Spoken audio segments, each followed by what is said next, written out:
I'm reading Guy Hendricks' 5 Wishes. This is a book about wishes.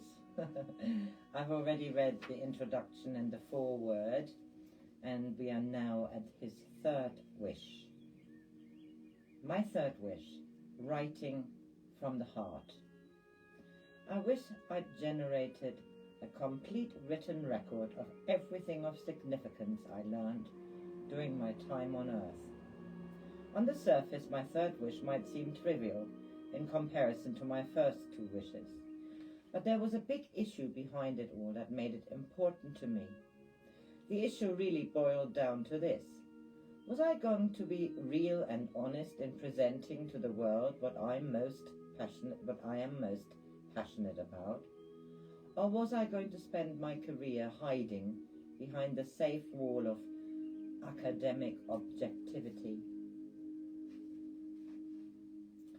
Where I began. As a professor of counseling psychology at the University of Colorado, my job was teaching graduate students the art and science of psychotherapy. In addition, I was expected to do academic research in the field. My dilemma was that I was beginning to think of therapy as more of a spiritual enterprise than a scientific one. I was exploring in intimate detail the inner world of emotion and spirituality as it unfolded in the healing process, and I did not see how the standard academic research tools could be applied. I was making fascinating discoveries.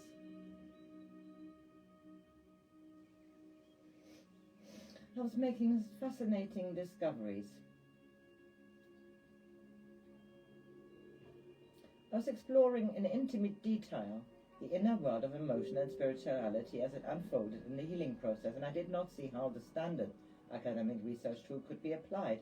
I was making fascinating discoveries that would eventually contribute to a broad movement that revolutionized the field. But at the time, there was no precedent for this type of research. I was afraid that if I came right out and published my discoveries, I would get tenure, and I'd be banished to academic Siberia. I enjoyed the prestige and perks of the university, plus there was a measure of family pride at stake. Neither my parents nor my grandparents had attended college. Members of the family considered my university professorship a feather in the family's cap. I didn't want to get thrown out of the door so soon after gaining entrance to the party.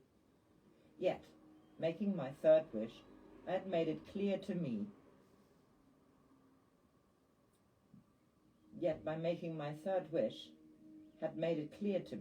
what I had to do. I chose to put aside all my fears and commit myself wholeheartedly to the kind of close-up personal work I cared about. I got a contract from a publisher to write a different kind of book about self-esteem, one in which I would examine the subject from inside myself, with no other microscope but the light of my own consciousness. It was titled Learning to Love Yourself, and from the moment I began to write it, my life was never the same. Although I had published several other books, this was the first one I felt passionate about writing. I poured my heart and soul into every sentence. Instead of writing with thoughtful distance and careful analysis, the style I was steeped in as a result of my Stanford PhD training, I hurled myself into the maelstrom of my own confusion, anxieties, and joys. I described as intimately as I could all the ecstasies and agonies that gripped me. My only criterion was truth. At the end of a sentence, I would pause and ask myself, is that absolutely, unarguably true? If I got a clear yes, I went on to write the next sentence. When I finished the book, I felt for the first time in my career that I had fulfilled my creative potential. The book changed my life in many other ways, some of which took me by surprise and spun me in unfamiliar directions. When the book hit the streets in the early 80s, it was subjected to a scathing review in a popular magazine, Psychology Today. However, through the sweetest of ironies, This awful review led to a wonderful outcome. Self-help books were fairly rare in those early days, and to my knowledge there had never been one in which the author revealed his or her own feelings to the extent that I did in this book. It was this deeply personal aspect that so outraged the Psychology Today reviewer, R.D. Rosen. A friend called me one Sunday afternoon. "Have you seen the new Psychology Today?" he asked. "No," I said. "Why?" "Do yourself a favor," he said. "Don't read it." He said that the review of my new book wasn't exactly flattering, and that I was probably better off not burdening myself with the details. Now I was really furious. I seldom read Psychology Today, but based on my friend's tantalizing warning, I just had to rush out to the nearest newsstand to get it. I didn't even wait to purchase the magazine, so eager was I to devour the forbidden fruit. I stood by the magazine rack and flipped through the pages until I came to the review. It was then that I learned of the pain and suffering I had inflicted on R.D. Rosen. Rosen not only hated the book and the emerging self-help genre in general, but he intimated that I had lost my mind and sacrificed my academic reputation by sharing my own feelings of anger, anxiety, and longing. He even shared some feelings of his own, saying that the parts of my book were so personal that they made him sick to his stomach. I heard later that Rosen was a part-time restaurant critic. In that line of work, saying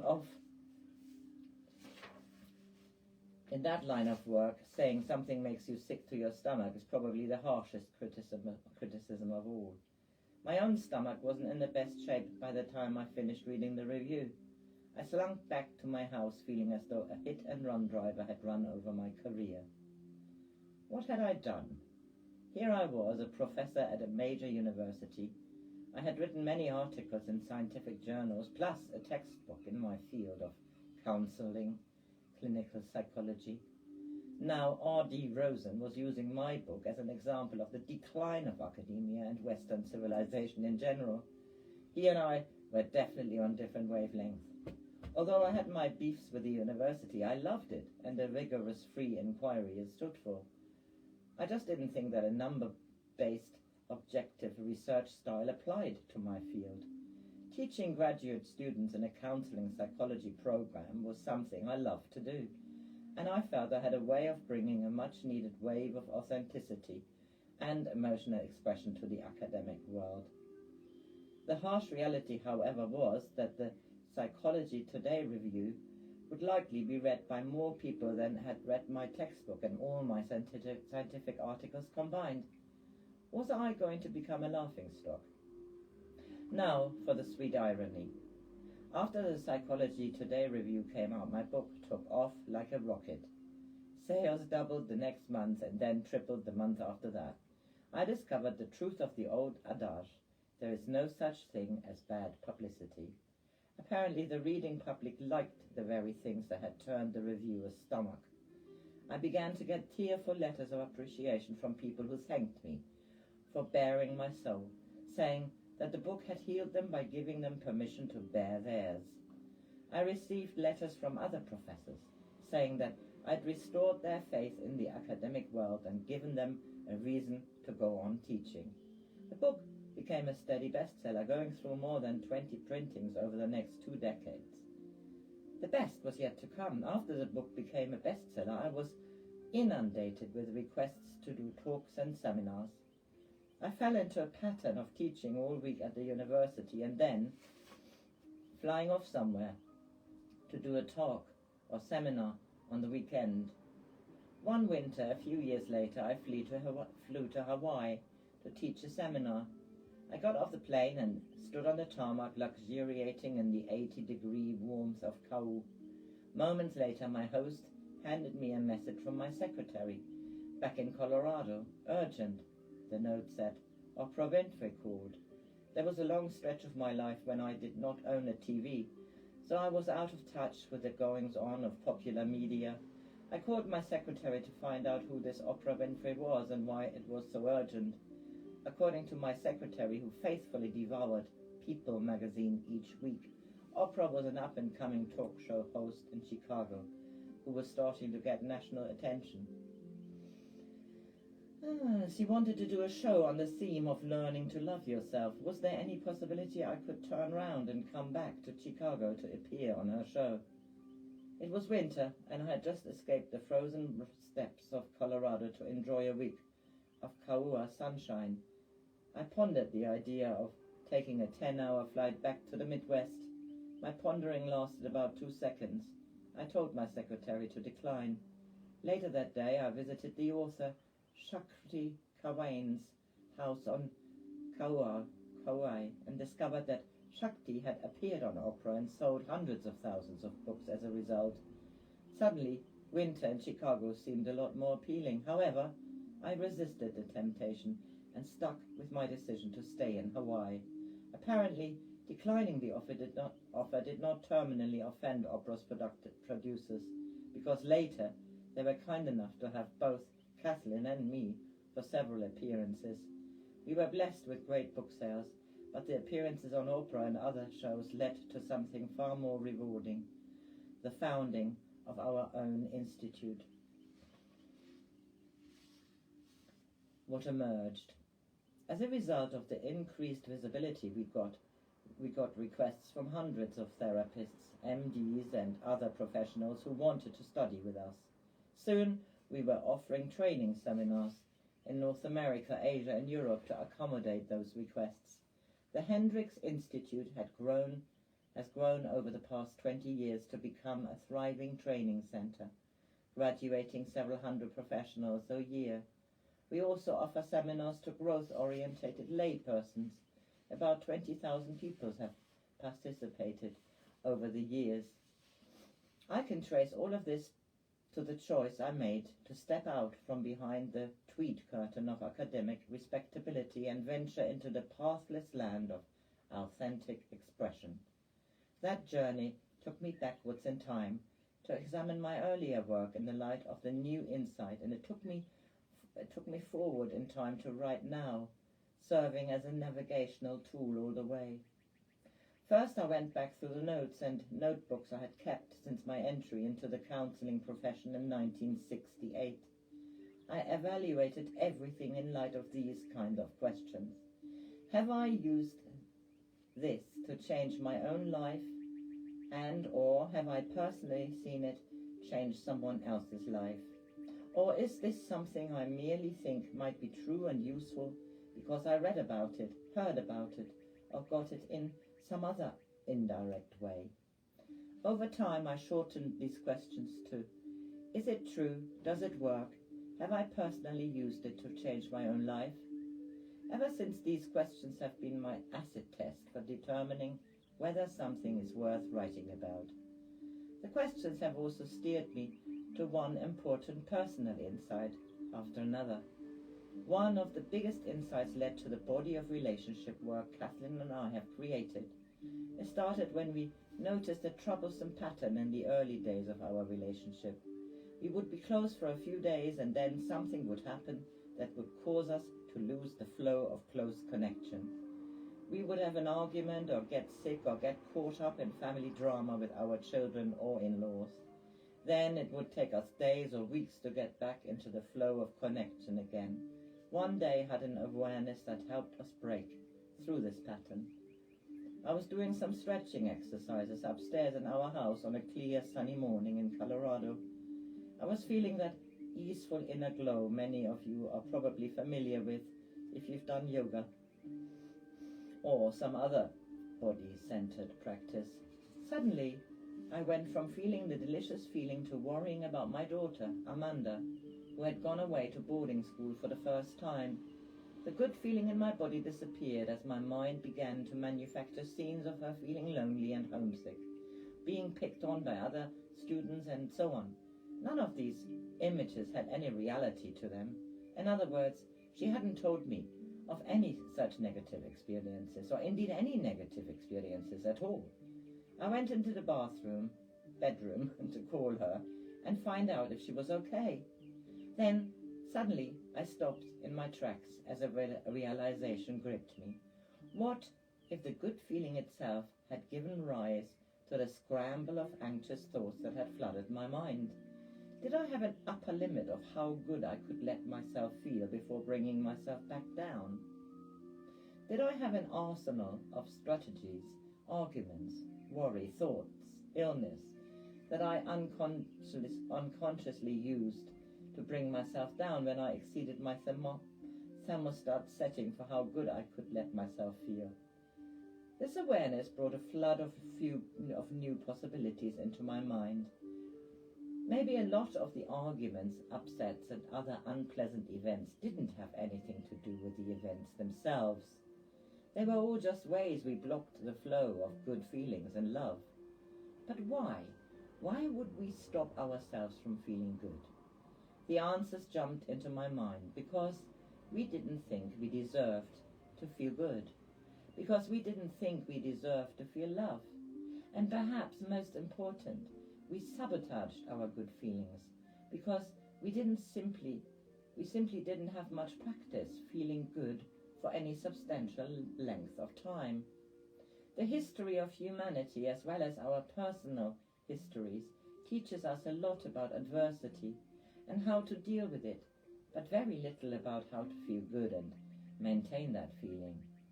Well, I felt electrified by this awareness, but before I rushed down to tell Kathleen about it, I called my daughter to do a reality check.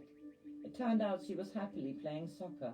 Her residence hall counselor, who apparently had considerable practice in dealing with the over-anxious parents, kindly looked out of her window and described my daughter's enthusiastic soccer play. I thanked her and went downstairs to tell Kathleen about the insight. She immediately saw the possibilities, and we began observing our pattern more closely over the following weeks and months. Once we knew that we were what we were looking for, the pattern became plain as day. Almost all our conflicts, it turned out, occurred on Fridays or Sundays. Looking more closely, we realized that our Friday conflicts often came out of feeling the sweet end of the work week relief. Apparently, we didn't have much tolerance for that feeling, because we would often get into conflicts after feeling it for an hour or so. The Sunday conflict seemed to come in the late afternoon or evening after a period of closeness earlier in the day. Once we got skilled at noticing the pattern, we found it possible to stay close for longer and longer periods of time. It took a lot of awareness, though, and it was definitely not an overnight process. I can't count the number of times we'd catch ourselves drifting into conflict and say something like, "Are we trying to mess up our intimacy by picking a fight right now?" Gradually, we were able to stay in the flow of intimacy for weeks, and then months, without creating a disturbance to stop it. We became able to stay in the flow, even when we were handling challenges like one of us wrecking the other one's car, family dramas, and the ultimate test, the remodeling of our 100-year-old Victorian home. As of this writing, it has all been well over 10 years since either of us has spoken a cross word or even critical word to one another. All our relationship books, from Conscious Loving through 5 more books spanning nearly 20 years, came from writing about things that were kitchen tested in our own relationship before we started using them with our clients. They were all written with variations of those key questions in the back of our minds. Is it true? Does it work? Have we personally found it to increase the flow of love and intimacy?